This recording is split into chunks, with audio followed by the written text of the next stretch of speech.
tragedi Holocaust itu yang terjadi di Eropa, tapi yang menanggung akibat orang Palestina gitu kan. Bahkan beberapa pengamat, beberapa analisa mengatakan ini terjadi genosida yang direncanakan gitu kan. Kalau kita lihat bagaimana korban dari Palestina kan kebanyakan perempuan dan Gitu kan ya, anak-anak gitu ketika kan yang sekarang MUI memboikot ya sejumlah produk, ya. mungkin masyarakat akan mencari apa nih produk yang bisa dipakai begitu. Nah itu Nah itu alternatifnya Husin ya. problemnya itu di situ gitu kan. Saya bukan anti boykot ya, tapi itu harus dan itu memang bentuk dari solidaritas dan dukungan, dukungan keberpihakan kepada sesama kaum muslimin yang ada di Palestina. Tetapi juga yang paling penting adalah untuk ke depan adalah nextnya itu adalah bagaimana membuat satu ekonomi yang bisa menjadi bisa mandiri dan bisa menjadi kebanggaan masyarakat muslim yang ada di Indonesia gitu.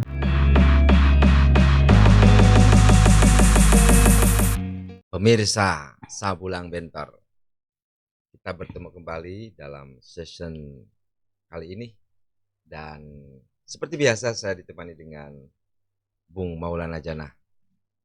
Bagaimana? Sehat? Alhamdulillah. Terlihat sepertinya lebih imut ya. Lebih seger ya. Segar ya. Walaupun demikian kita tetap merasa prihatin ya dok ya.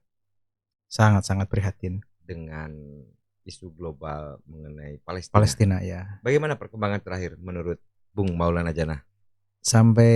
Sampai hari ini yang saya saksikan di beberapa media dan juga di media-media medsos ya, kita masih sangat prihatin tadi apa yang dikatakan oleh Kang Nijar. Perkembangannya tentu ini kan belum ada tanda-tanda untuk gencatan senjata ya.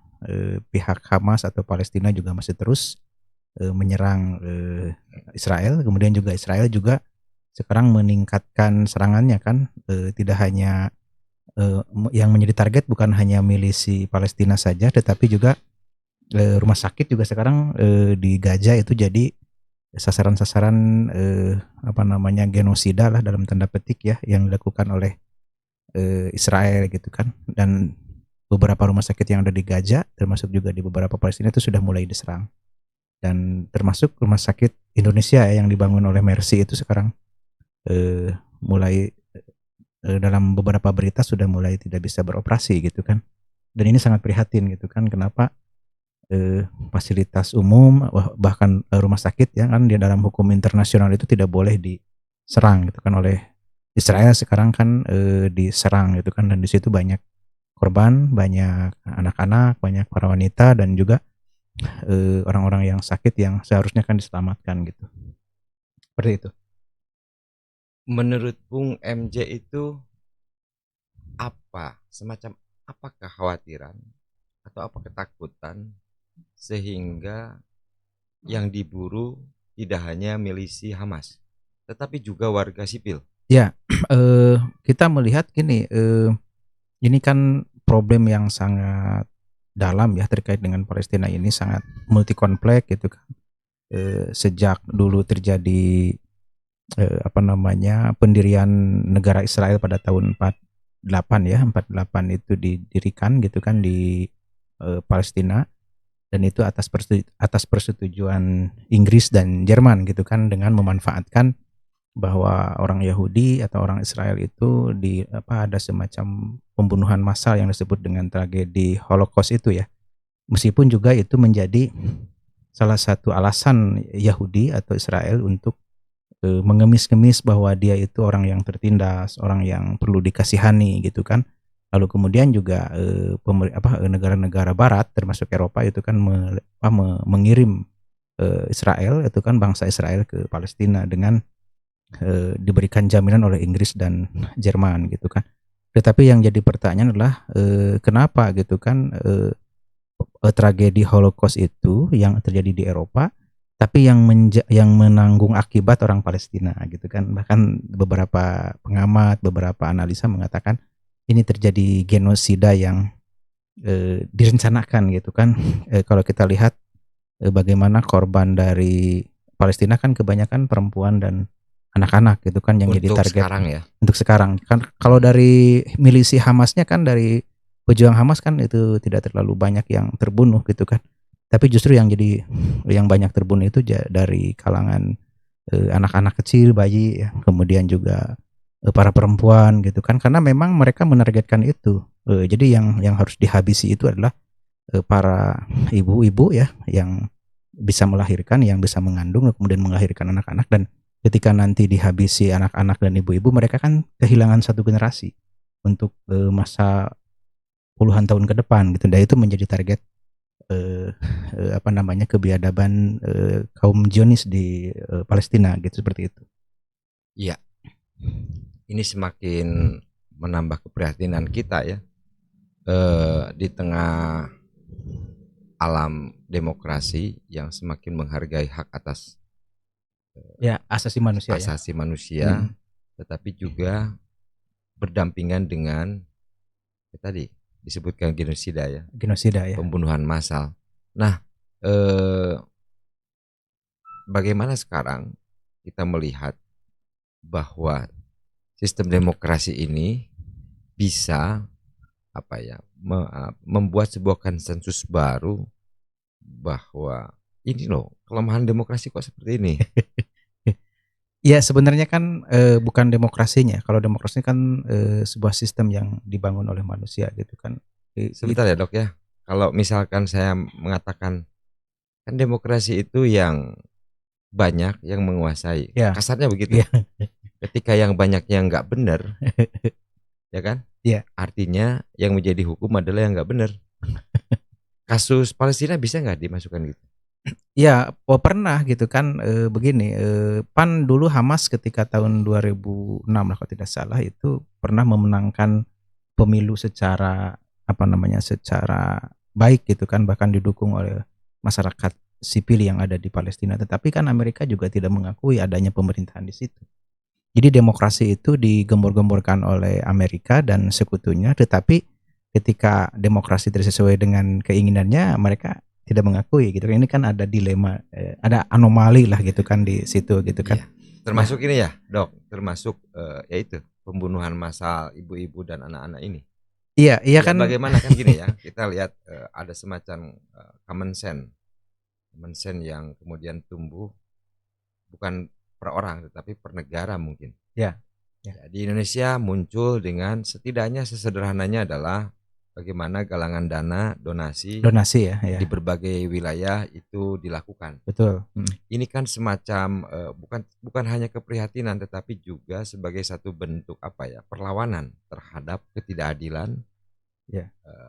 Terhadap kemanusiaan yang dikhianati, sementara kan demokrasi sendiri sangat menghargai Kemanusiaan ya. Ya, Magna Carta kan bicara itu ya. Betul.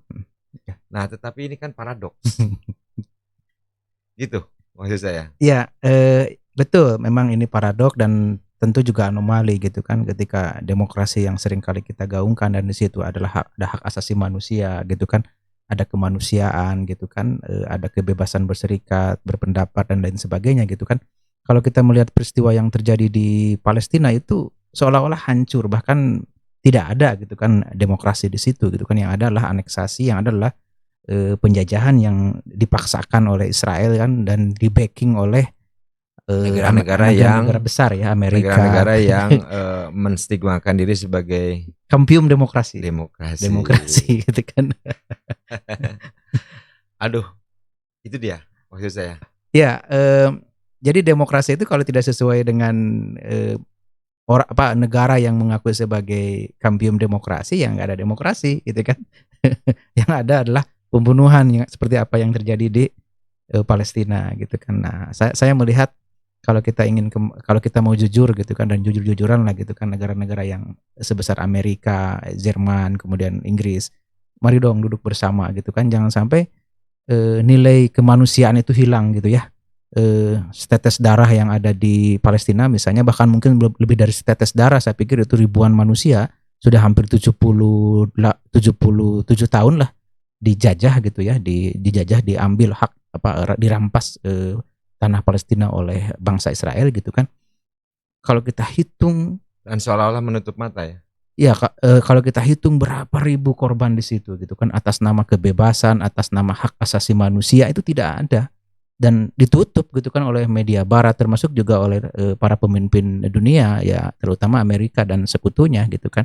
Lalu pertanyaannya kan di mana tadi kemanusiaan, di mana hak asasi, di mana kebebasan gitu kan. Itu hilang semua gitu kan. Ya, itu dia dok. Dan satu lagi, mungkin juga sekarang apa namanya kita bisa bisa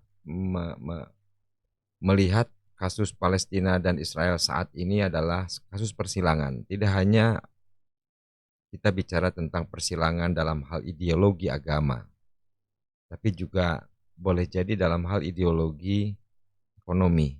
Ya.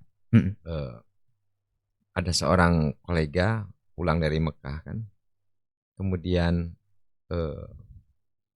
maksudnya pulang untuk umroh, dan betapa di sana dia terheran-heran karena apa? Melihat di seputaran Mekah banyak perusahaan-perusahaan multitrans Yang produk Amerika gitu ya. ya, multitrans dan biasa masih beroperasi.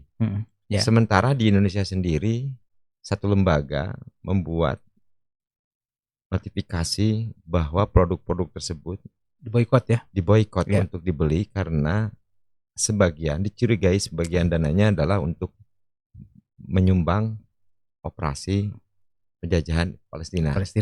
Nah, jadi saya melihat dari kasus itu persilangannya tidak hanya ideologi agama dan sejarahnya tentunya. Ya, ya.